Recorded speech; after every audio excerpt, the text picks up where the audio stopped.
Hai teman-teman, selamat datang. Bagaimana kabar kalian semua? Semoga baik-baik aja ya.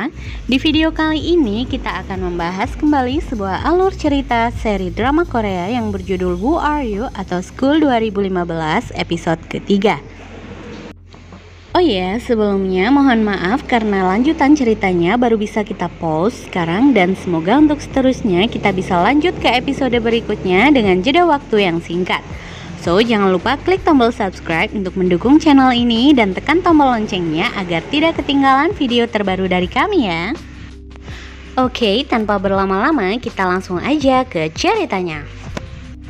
Nah, sebelumnya karena kita sudah tahu bahwa Go Eun-byul yang sekarang adalah Lee Eun-bi, jadi kita sebut saja dengan Eun-bi ya guys, karena akan ada scene yang flashback menceritakan sisi kehidupan Go Eun-byul.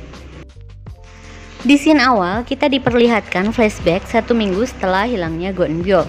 Songju marah besar karena ada seseorang yang menaruh bunga krisan, yaitu bunga simbol kematian, di meja Go Eun-byul. Seakan hal itu sangat keterlaluan karena tidak ada kepastian mengenai kematian Go Eun-byul pasca ia menghilang 1 minggu yang lalu. Saat ia menanyakan kepada teman sekelasnya siapa yang menaruh bunga krisan tersebut, tidak ada satupun yang mengetahuinya, sehingga itu membuatnya semakin marah dan meremas bunga krisan tersebut. Kembali ke adegan episode sebelumnya, semua murid tercengang ketika melihat perhiasan milik Ibu Yong-eun berada di loker Go Eun-byul. Melihat hal itu, Han-Yi-an bergegas menarik tangan Lee Eun-bi dan membawanya keluar. Di luar sempat terjadi perdebatan antara Lee Eun-bi dan Han-Yi-an karena dia tidak tahu apa yang terjadi sebenarnya. Dia bingung apa yang harus Lee Eun-bi lakukan. Namun Han-Yi-an berusaha menenangkan Lee Eun-bi dan yakin bahwa Go Eun-byul bukanlah orang yang melakukan hal memalukan seperti tadi.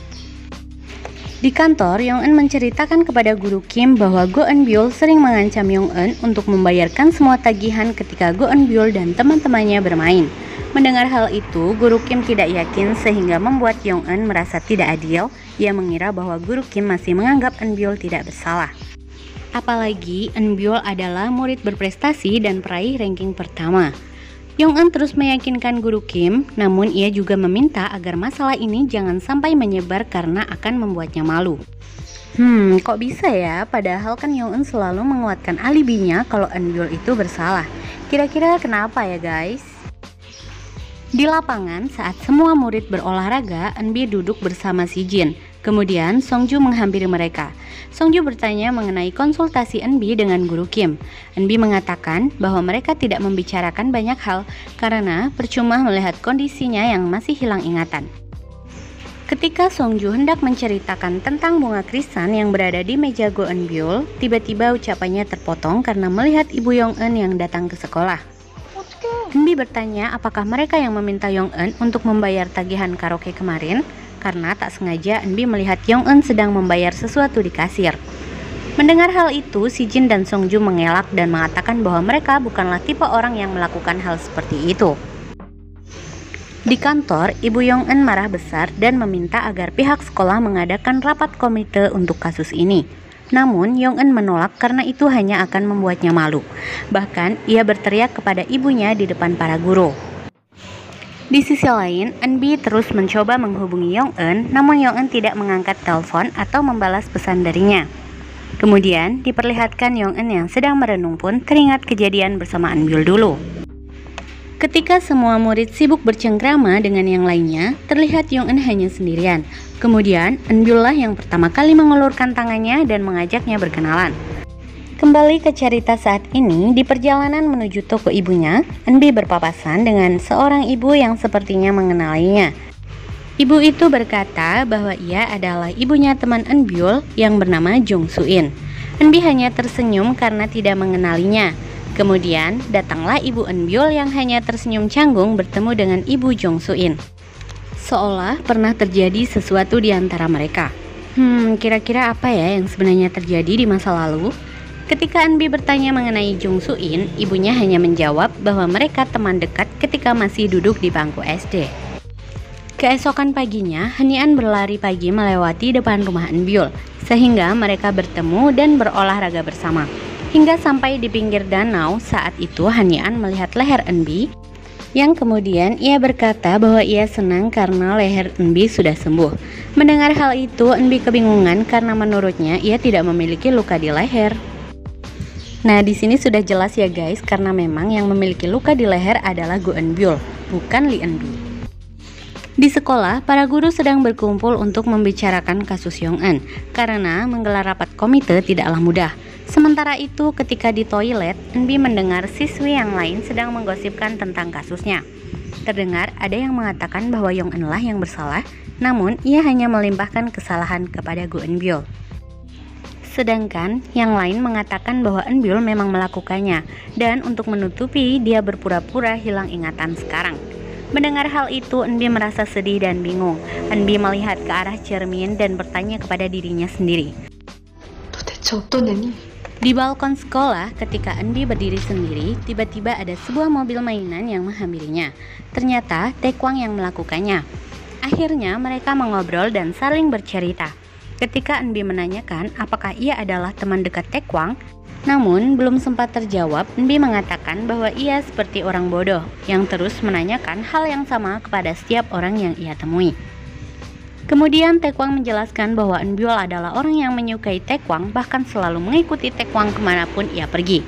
Kemudian saat Taekwang melihat mobil ayahnya datang dan bercerita bahwa sebenarnya ia adalah anak dari lelaki itu, yaitu direktur di sekolah tersebut. Eun-bi tidak percaya dan pergi meninggalkan Taekwang. Kemudian Taekwang menjelaskan bahwa sebenarnya ia juga pernah membuka loker Eun-byul, yang berarti ada sesuatu yang belum Eun-bi pastikan kebenarannya dari kasus Yong-eun. Di kantor, saat murid-murid diinterogasi oleh guru Kim, mereka menjawab bahwa Yong-eun lah yang seringkali menawarkan mereka untuk membayar tagihannya. Bahkan, ia sering membelikan barang-barang mahal.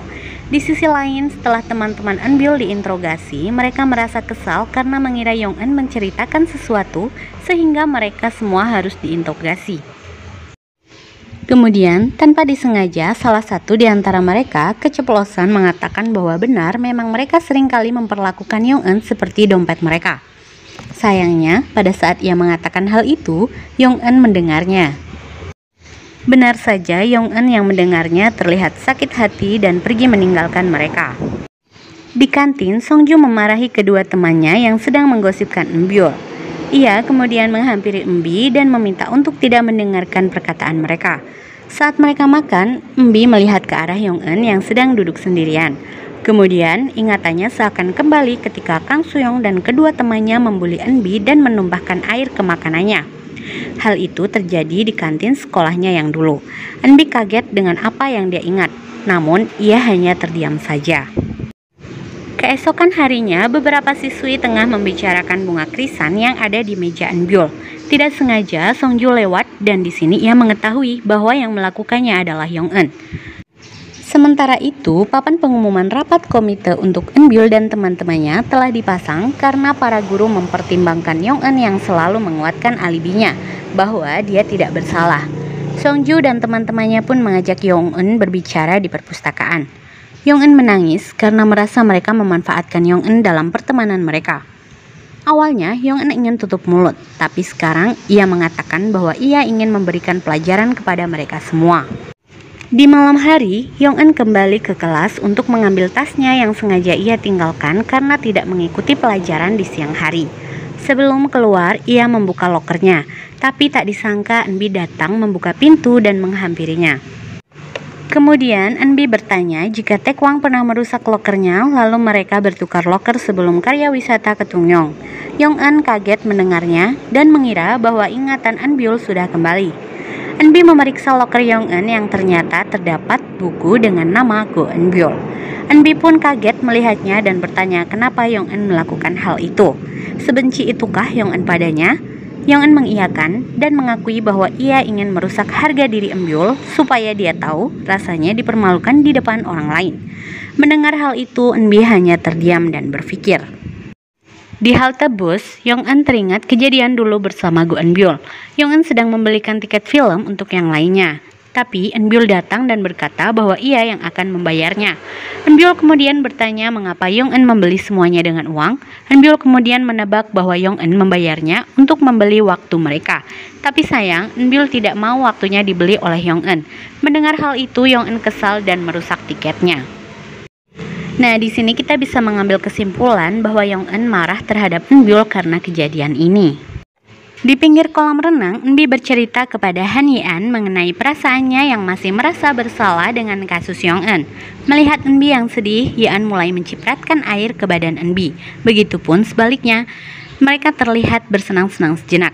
Namun tidak sengaja Eunbi terjatuh ke dalam kolam. Saat di dalam air, tiba-tiba ingatannya pun pulih kembali. Eunbi teringat saat ia menenggelamkan dirinya dan ia melihat sosok Eunbyul yang masuk, kemudian meraih tangannya.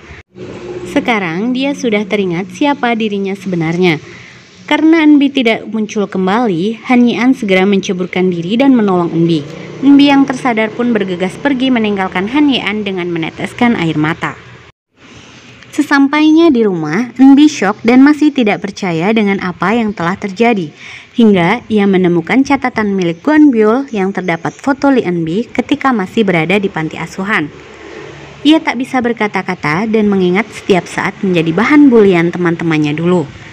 Saat ibunya masuk, ia terkaget melihat kamar Go Eunbyul yang sangat berantakan. Tapi ibunya terlihat seperti sudah terbiasa dengan perilaku putrinya. Saat ibunya hendak keluar, Eunbi langsung mengejar, memeluk ibunya dari belakang sambil menangis. Keesokan harinya, Eunbi harus menghadapi rapat komite yang sudah diputuskan oleh pihak sekolah. Namun, di sisi lain ternyata Yong-eun mengaku yang sebenarnya kepada Guru Kim, sehingga Guru Kim segera mengajak Yong-eun ke tempat rapat. Di sana ia melihat Eunbi yang berbohong dan mengakui bahwa semua itu benar kesalahannya. Ia berkata seperti itu karena merasa mengetahui apa yang Yong-eun rasakan selama ini. Ia pun mulai berkata sambil membayangkan perilaku teman-temannya padanya dulu. Yong-eun pun menangis mendengar hal itu. Saat berjalan ke kelas, sebuah mobil mainan bertuliskan "Follow Me" menghampiri Yong-eun. Ia pun mengikuti mobil tersebut yang kemudian berhenti di depan lokernya. Saat Yong-eun membuka loker, terdapat surat dari Eunbi yang bertuliskan, "Hanya tangan seorang teman yang dapat mencabut duri yang tercancap di hati." "Yong-eun, kamu mau kan menerima tanganku?" Membaca itu, Yong-eun terharu dan meneteskan air mata. Selain itu, di loker Yong-eun terdapat bantal kecil yang bergambar foto mereka semua saat karya wisata ke Tungyong. Keesokan harinya, Eunbi bersiap-siap untuk pergi ke sekolah. Namun, dia meninggalkan buku, handphone, serta sepucuk surat di meja belajarnya yang bertuliskan nama Lee Eunbi. Di sekolah, Guru Kim mengumumkan bahwa Yong-eun memutuskan untuk pindah ke sekolah lain dan menyampaikan bahwa Yong-eun adalah siswa yang pandai menggambar. Saat Guru Kim keluar, satu persatu murid membuka lokernya dan mendapatkan gambar karikatur mereka yang telah dibuat oleh Yong-eun. Dan Eunbi mendapat sebuah pesan di gambarnya yang bertuliskan, "Go Eunbyul, terima kasih karena kamu telah mengulurkan tangan pertama kali. Setelah waktu berlalu, aku berharap kita akan bisa bersama-sama." Sepulang sekolah, di perjalanan Eunbi pulang bersama Han Yi-an. Namun, tiba-tiba Eunbi berkata bahwa ia harus pergi ke suatu tempat. Eunbi berpikir bahwa suatu saat ia akan benar-benar merindukan masa-masa ketika ia tidak mengingat apapun seperti sekarang. Tiba-tiba, Eunbi mengajak Han Yi-an untuk berjabat tangan. Kemudian, ia membalikkan badannya dan mulai berjalan menjauh meninggalkan Han Yi-an. Di sisi lain, Han Yi-an yang tidak mengetahui bahwa Lee Eunbi hendak meninggalkan semuanya untuk selamanya, hanya tersenyum sambil melambaikan tangannya. Nah, jadi itu dia alur cerita Who Are You atau School 2015 episode ketiga. Untuk episode selanjutnya ditunggu ya guys. Jangan lupa stay tune terus di channel kami. Jika kalian suka dengan ceritanya, silahkan tekan tombol like-nya ya. Mohon maaf jika ada kekurangan dalam menyampaikan alur ceritanya. Silahkan tulis pendapat kalian mengenai film ini di kolom komentar. Cukup sekian, terima kasih. Bye-bye.